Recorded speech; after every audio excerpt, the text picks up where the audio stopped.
kind of talked about the offense first, and this is another week where you really could, but on a defense where kind of everybody's done their job and it's been done by committee. Two guys I thought actually had standout performances, and they're two guys that have been big parts of this defense. So start with Mike Wagner, FCS sacks leader going into the Brown game last year where he gets hurt and is part of that kind of avalanche of injuries.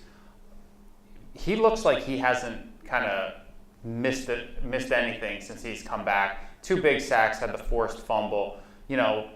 How has he grown, and how big is it to have somebody that just consistently finds the quarterback? Yeah. Where he's grown is as a leader.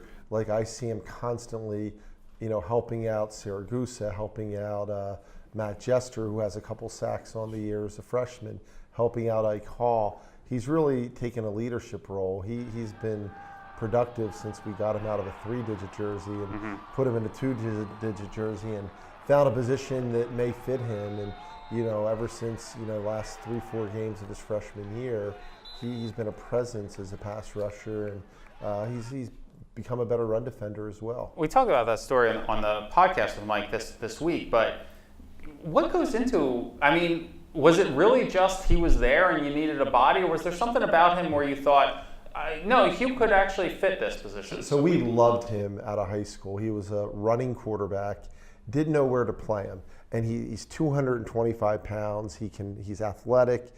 So we put him at inside linebacker, and it's a very difficult position to learn.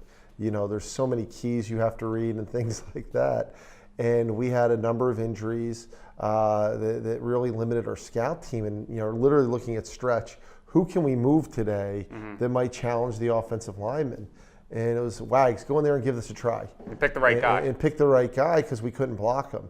And then you go grab Steve Verbit, and who's he? He was in a 3-digit jersey. Right. And, who's he? And let's bring him down to one-on-ones. Watch this, Verbs. We couldn't block him in one-on-ones. And then let's put him in the game, since we can't block him, our varsity guys. And then we found out that the other guys were, having a tough time with him. And, he ends up, playing a lot of football at the end of the year. We've seen a lot of football from TJ Floyd as well, a guy who played some nickel and then has moved to safety and really seems to be thriving this year.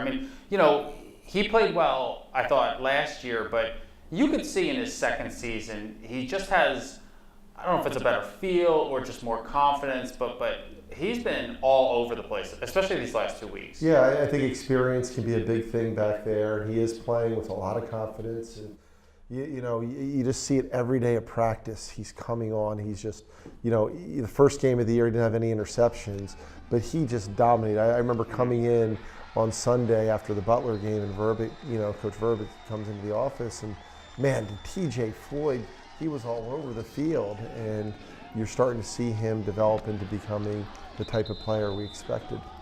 Offensively, everybody knows that John Lovett can run the ball. They saw it in 2016 every time you were inside the 10, but that wasn't an aspect of his game that we had seen yet as the full-time starting quarterback. 17 carries, over 160 yards. Was it something that was specific to the Columbia defense, or was it something that you kind of just were waiting to bring out? Yeah, a lot of the carries were him improvising and, seeing something in the pass rush when he dropped back. And there's a cat and mouse game when you run plays that give the quarterback options. With Chad, it was a little bit more hand it off or throw it. With John, we may hand it off or throw it, or we may give him the option to hand it off or keep it. And, John, this cat and mouse game, the early parts, he was the one they were taking, and you saw Charlie and Colin Eady, especially, the two of them rushing for a lot of yards.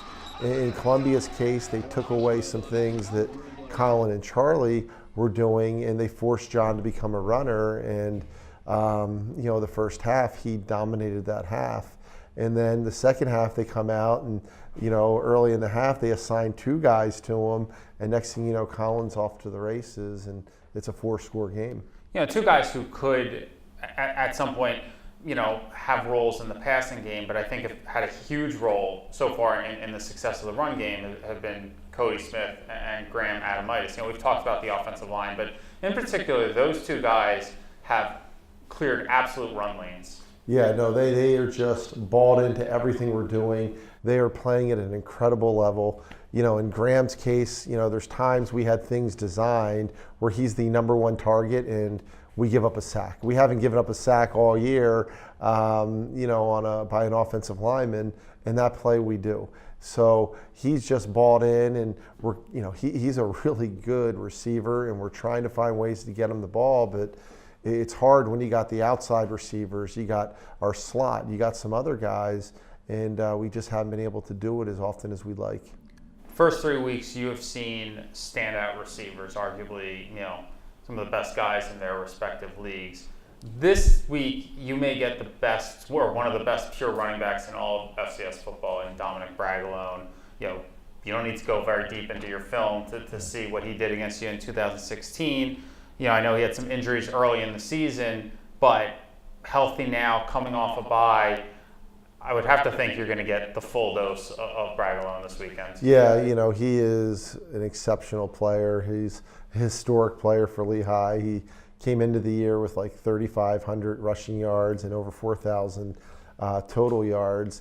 We've seen it firsthand what he can do, and he's one of the best running backs, if not the best, we've faced in my 9 years. He's physical. He's 230 pounds. He's a track star. Certainly somebody that I've watched every play he's carried the ball this year, and he's made a guy miss, at least one guy miss every time. He hasn't been taken down by one guy yet. So we're going to have to do a great job to just contain him, from dominating a game. And then they got a senior quarterback. We've seen what they've done in the pass game in the 6-7 times we've played them, and a senior quarterback who's a terrific player, a really balanced receiving crew, and an excellent offensive line. I mean, it's a fairly deceiving record when you look at the fact they're 1-3. They've played Navy, Villanova, and then a road game at Penn. This is a team is going to be, especially coming off a bye, you're going to get their best shot. Yeah, you wanted to play them when Penn played them. After playing a top 4 type team in Villanova and FCS football, a Navy team that wins a bowl game every year, you wanted to play them then, not after a bye. When I coached in the NFL, the only thing that I'd look at when the schedule came out, because you play the teams you play, right. Do you have a short week on the road? Do you play a Thursday night game on the road? And do you play a team off a bye when you don't have a bye? Because those change the outlook of everything you're doing.